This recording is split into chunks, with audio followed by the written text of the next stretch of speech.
Saloon Cars Racing proudly presented by Rightway Industrial, Bailey Brewing Company, Fox Roofing WA, Adrenaline Performance and Fabrication, Word of Mouth Signs, and Auto One Morley.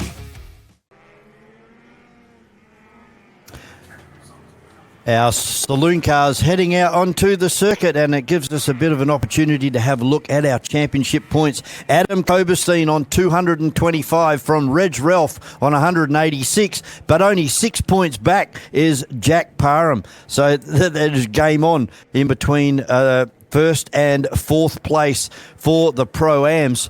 If we have a look at our Pro category, it's even closer.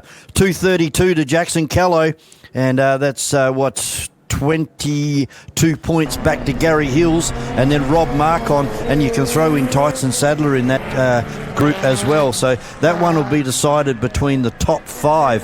75 points on offer here this weekend, particularly for the saloon cars today. So our winner will probably be coming later on in the afternoon. It'll be more predominant who will take this one out. We've got a grid coming up with, you're going to see car number 82 of Robbie Marcon actually stole pole position. Chris Nisi on P2 in car 5. Then Gary Hills and Jackson Callow. Brett Sheriff making a step up from XLs to saloon cars. Dylan Barr, car number 70, son of Greg Barr. And then we have Reg Ralph, Vince Giella, Tyson Sadler, Brock Ralph, Adam Coberstein, Daniel Karukin, Justin Chaffee, Parham in 97, Ken Power making a return. First race meeting back since August for Ken, and Peter Dybel, Terry De Silva, Anthony Martin, and Warren Ellis brings up the field. And I believe our onboard camera looks like that is car number 97 of Jack Parham. So we should be able to get some good views. He's going to be starting about 3/4 of the way down the grid. So it'll be nice and busy out the front of his car. Yep, youngest guy in the field as well as Jack. He's only around 17 years old. So it's going to be a lot of fun watching out of his window as he tries to make his way through the field of saloon cars, and an enormous field of saloon cars. At the moment, they're all still right the way back there in turn 7 waiting to be gridded up, while our pole position sitter of Marcon and Nisi down there in row 1 are sitting waiting for the green flag and the red light. So still lining up at the back of the field in the Lansvale Smash Repairs liveried Commodore back there on the back of the grid. That would be the car, I think, of Alice. Warren Ellis, yep. So green flag waves, and we'll wait for the red light to come on. And of course, when that extinguishes, we'll be racing. So good field of cars, and Nisi. 2 Falcons on the front row. It's a very even start as they get away. Gary Hills going neck and neck with, young Callow. And the sleeper on the line was Dylan Barr. He's lost 2 or 3 positions going down into turn number 1 for the first time. Yeah, he has, but it's all Rob Marcon at the front of the field. He's already got 3 or 4 car lengths at the moment over Nisi, and then it's side by side across the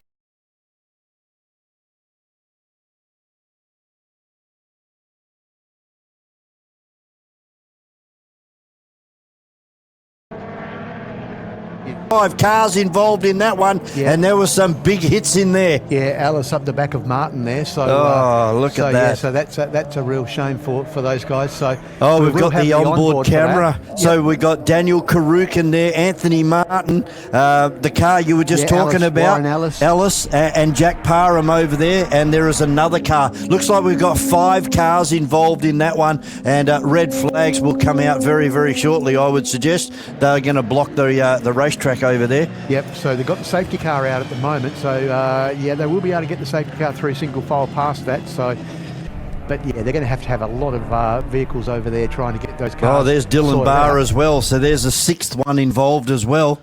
And not the ideal start to race number 1 for our saloon cars, our Pro category, the later model ones, and then the Pro-Am for the early, the VN and the EAs. Yeah, and unfortunately it was a lot of the guys who were towards the rear of the field who came upon that spinner, which I think might have been Dylan Barr initially who spun. I'm not 100% sure, but nonetheless they all tried to check up, and some of the guys at the back weren't able to do that, and then we've ended up with a bit of a nose to tail. There we here's go. a couple of angles on For replay our coming up. live stream viewers, you'll be able to see our replay thanks to Turn 7 Media. And let's have a real good look here as what happened on the entry into turn number 4. So there is our leaders with Robbie Marcon and Chris Nisi. And then it all started to unfold further back. So there was... That's Dylan Barr in the white car, but then just slightly out of shot was the main collisions. So hopefully on our second of our replays, we'll be able to see what's happened there. It's a pretty hard Here we hit. go, on board with Jack Parham. And there's just a big brake lock up in front. That's Daniel Karukin right in front. And Daniel hits in. Jack goes in as well. And then, it's Vince Chiella from the southwest of Western Australia. And then as you see Dylan Barr over there on the right-hand side just coming to a rest. Yeah, so a lot of damage to Warren Ellis's car, I noticed at the back there, and there will be a lot of damage at the back also of the Martin car because that's the car that he collected. So that was the biggest hit, was the one that the Lansvale Smash Repair livery's car of Warren Ellis going into the back of Andrew Martin. So red flag now. So we've gone from safety car conditions to red flag. This is going to take quite considerable amount of time to clean up, folks. So we might take a break, and our live stream customers can have a look at some footage provided by Turn 7 Media for us here at Carco Raceway. Please bear with us. It's going to take a little while to get through this little mess with 6 cars having to be recovered. So we will take a break. We'll be back as fast as we can. We've already got our hard-working officials already on the JOB in turn number 4. We'll be back very shortly here at carco.com.au Raceway. Good morning and welcome to Pit Lane for the WA Sporting Car Club Championship. Round 6, final round. We are here with Ken Power. Now, Ken, that was quite a race that we just had. How were you in that pack? I feel like I was very fortunate to get away with it. I was on the back of that pack, and there was a few cars behind me that got involved in it. I was lucky that I zagged instead of zigged and went the right direction and was able to drive around it. Very lucky, very lucky. Ken, how did the track feel out there? I know we've had a bit of rain this morning, but I don't think it's been that wet. So why do you think the accident occurred on that bend? I'm not too sure. I just saw a car ahead of me. I don't know whether he got tagged or touched or it wasn't slippery. I felt pretty good. Had a lot of grip coming off the go line. And so for the cars that were left over on the track, I mean, how did you feel about the rest of the race, Ken? Yeah, well, it wasn't much of a race, was it? But the track was, I felt the track was good. They had plenty of grip. And how did the car feel on the track this morning? And this is the last day of weekend of championships and so forth. A big chance for you guys to go out there and test what the cars have been able to do all year and sort of like resolve the year with a good result. So how do you feel the car feels at the moment in this stage of the competition? Oh, my car is, I don't do a lot to it. I just love getting out here and competing. I'm not fussed with them at the front, at the back or wherever. But the car handles really well. It's got good horsepower. And yeah, just really enjoy it. And what made you get into racing the saloon cars in the first place? My son and I, we raced go-karts for probably 8-9 years down at Tiger Car Club down the bottom of the hill. And as when time went on, things changed and I've always wanted to get behind the wheel of a car. So 2 or 3 years ago, whatever it was, I said to the wife, let's get rid of all the go-karts and we'll replace it with a Commodore. And who's behind the team and the support? Is your son part of that as well? Oh, yeah. Normally I've got all the family and the following here, but they're all got different things on this weekend.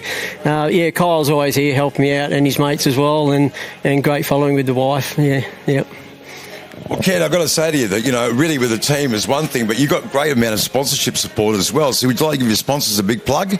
All the sponsors, well, K&D Car Care, well, that's my business. Power Driving Academy, that's my wife's driving school. The windscreen guy, Chris, he helps us out with windscreen when we need them. That's really great. Brewing Company? The Bailey Brewing Company, yeah, it's good to go down there and have a few shandies down there. Fantastic venue, Yeah, isn't it? great venue, yeah. Bailey Brewing, yep. Bridgestone tyres, they're always giving us the good tyres, yep. Right. And how'd you feel you win this year, mate? How'd you feel your standard was across the year? You're pretty competitive in every race.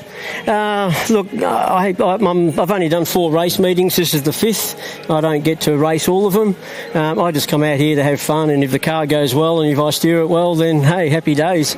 Yeah. I was fortunate a couple of race meets ago to have a podium, which was really exciting. It's good to do. So, yeah, hopefully we can move forward a little bit today, but unfortunate with 6 cars being taken out, that's not very good. Ken, you've got 2 more races to go for the day, so I wish you luck. I hope it goes really well. I hope it's safe driving as well. Yeah. You know what I mean? But make sure you push it, mate. Make sure you push it. Give it a bit of edge. I will. Thanks very much. Cheers. Thanks for your time, Ken. Really appreciate it. Appreciate it, mate. Thank you very much. Listen, we're down here at the pits, and obviously the races have all completed, so we're just going to go for a bit of a wander and show you a bit of the activity that's happening around this raceway. What actually happens behind the scenes and off from the track? There's a lot of hustle and bustle down here. Absolutely right. To keep these cars on the track is exactly what's required.